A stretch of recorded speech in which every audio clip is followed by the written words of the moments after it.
मस्सा ministry. Hi friends, सबको जय मसीह की। आज आइए हम लोग प्रभु के वचन में चलेंगे।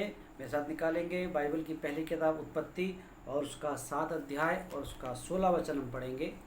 और जो गए वे परमेश्वर की आज्ञा के अनुसार सब जाति के प्राणियों में से नर और मादा गए। तब यहोवा ने जहाज का द्वार बंद कर दिया। आइए हम लोग दुआ करेंगे। महान परमेश्वर, इस वचन के द्वारा आप हमसे बोले बातें करें पिता। हर एक डिस्टर्बेंस, हर एक मिसअंडरस्टैंडिंग का स्पिरिट को हम डिस्ट्रॉय करते हैं, यीशु के नाम से मांगते हैं, आमीन। हमने क्या पढ़ा यहाँ पर मेरे प्रियो, कि परमेश्वर ने द्वार को बंद कर दिया।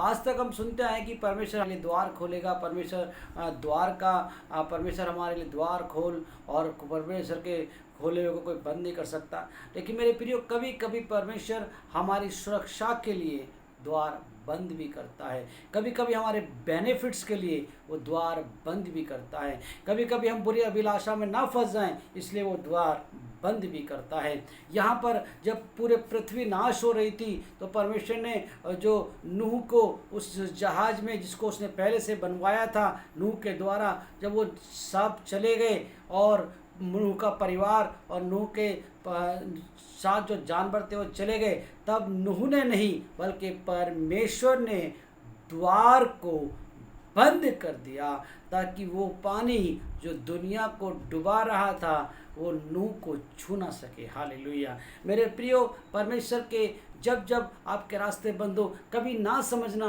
कि शायद परमेश्वर हमारी सुन नहीं रहा है या परमेश्वर को हमारा ख्याल नहीं है। मेरे प्रियो, परमेश्वर कभी कभी आपको सुरक्षित रखने के लिए भी द्वार बंद कर देता है। आइए मेरे साथ एक वचन और निकालेंगे, निर्गमन की पुस्तक और उसका 12 अध्याय और उसका 22 वचन को हम देख लेंगे। निर्गमन की पुस्तक उसका 12 अध्याय और उसके 22 वचन में इस प्रकार से लिखा है, और उसका लहू जो तसले में होगा उससे जोफा का एक गुच्छा डुबाकर उसी तसले में से लहू के से द्वार के चौखट के सिरे और दोनों अलंगों पर कुछ लगाना। और भोर तक तुम में से कोई घर से बाहर ना निकले। तुम में से भोर से पहले कोई घर से बाहर ना निकले, अर्थात घर के अंदर रहें, द्वार बंद रखें, क्योंकि घर के बाहर अगर जाएंगे तो नाश करने वाला नाश कर देगा। तुम्हारा घर को यीशु के लहू से सील किया गया है, उसमें नाश करने वाला नहीं आ सकता। लेकिन तब तक आप सुरक्षित हैं मेरे प्रियो, जब तक कि आप उस दरवाजे के पीछे हैं जिस दरवाजे पर प्रभु ने लहू को लगाया है। वो दरवाजा यीशु के लहू से सील है, वो दरवाजे को नाश करने वाला नाश कर नहीं सकता है। और एक वचन हम देख लेंगे, यहोशू की पुस्तक उसका 2 अध्याय उसका 18 और 19 वचन। यहोशू 2 अध्याय 18 और 19 वचन। सुन, जब हम लोग इस देश में आएंगे तब जिस खिड़की से तूने हमको उतारा है उसमें यही लाल रंग के सूत की डोरी बांध देना।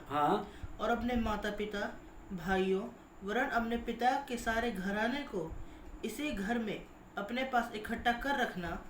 तब जो कोई तेरे घर के द्वार से बाहर निकले उसके खून का दोष उसी के सिर पड़ेगा और हम निर्दोष ठहरेंगे। हालेलुया। तो यहाँ पे क्या लिख रहा है, अगर गेट का दरवाजे के बाहर कोई निकला हमारी रिस्पॉन्सिबिलिटी नहीं है, लेकिन अगर गेट के अंदर कोई रहेगा तो हमारी रिस्पॉन्सिबिलिटी है। कभी कभी हम सोचते हैं कि परमेश्वर ने हमें क्यों नहीं बचाया। मेरे प्रियो, क्यों? क्योंकि हम उसके बाड़े से बाहर निकल गए थे। परमेश्वर ने हमारी सुरक्षा क्यों नहीं की? क्या परमेश्वर क्यों नहीं बोला? क्योंकि परमेश्वर के उस दरवाजे के पीछे हम नहीं थे, जिस दरवाजे के ऊपर ब्लड लगा हुआ है जीसस का, और उस ब्लड के को देखकर शैतान हमें छू नहीं सकता है। मेरे प्रियो, अगर हम एक वचन और पढ़े, हम आज प्रकाशन मांगते हैं, आज हम वरदान मांगते हैं, आज हम दर्शनों को मांगते हैं, लेकिन वो दर्शन कहाँ मिलते हैं? आइए एक वचन और हम देख लेंगे, पहला शमूएल उसका 3 अध्याय और उसका 15 वचन हम पढ़ लेंगे।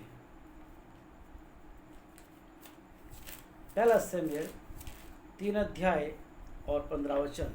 और शमूएल भोर तक लेटा रहा, तब उसने यहोवा के भवन के किवाड़ों को खोला। देखिए, शमूएल भोर तक द्वार कौन सा खोला जाता है? जो बंद हो, यानी कि बंद द्वार में परमेश्वर के पास वो अंदर रहा और वहां उसने दर्शन देखा कि एली के साथ और एली के बच्चों के साथ क्या होगा। आज हमें दर्शन तो चाहिए, लेकिन हम द्वार को बंद करना नहीं चाहते। आज हमें संसारिक अभिलाषाओं से छुटकारा तो चाहिए, जो आफतें संसार में आ रही है उससे हमें बचाव तो चाहिए, लेकिन हम नूहा के जहाज के समान परमेश्वर को अपने उस द्वार को बंद नहीं करने देते हैं। आज हम चाहते तो हैं कि नाश करने वाला हमारे घर के सामने से निकल जाए, हमें नाश ना करे, चाहे पूरी दुनिया को नाश कर दे, लेकिन हम उस दरवाजे के पीछे रहना नहीं चाहते जिस दरवाजे को यीशु ने अपने लहू से सील करके बंद किया है। हालेलुया। अगर हम बहुत सारे वचनों को देखें,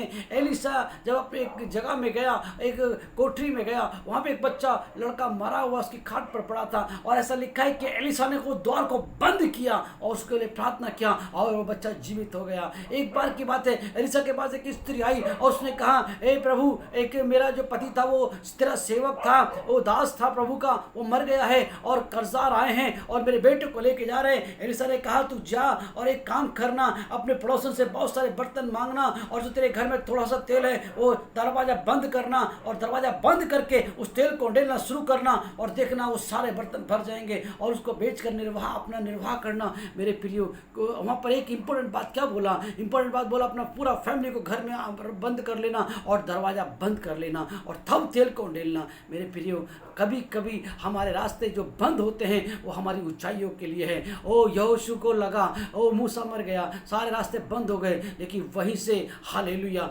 बड़े चमत्कारों के रास्ते खुल गए थे।